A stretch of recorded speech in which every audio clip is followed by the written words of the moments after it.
बिस्मिल्लाहिर्रहमानिर्रहीम। अस्सलामुअलैकुम वरहमतुल्लाहि वबरकातुहू।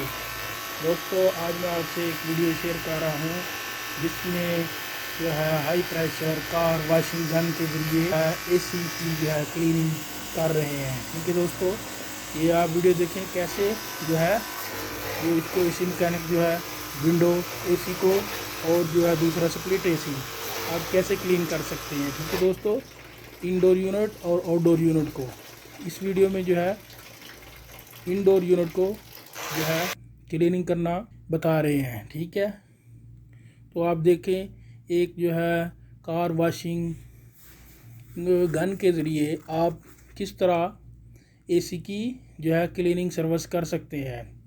दोस्तों, ये इंतहाई आसान तरीका है क्लीन करना। ठीक है दोस्तों, ये एसी का जो पाइप है वो पानी जो एसी छोड़ता है वो देखिए काफ़ी जो है बंद है और इसमें काफ़ी गंद है। तो इसको सही तरह क्लीन करने के लिए ये इंडोर यूनिट को क्लीन करने के लिए कार वॉशिंग जो है वाटर गन इसके ज़रिए यह इसको क्लीन कर रहे हैं। ठीक है दोस्तों, मैं उम्मीद करता हूँ आज की वीडियो आपको पसंद आई होगी, लिहाजा इसको जो है दोस्तों शेयर करें और मेरा चैनल सब्सक्राइब करें। Thank you.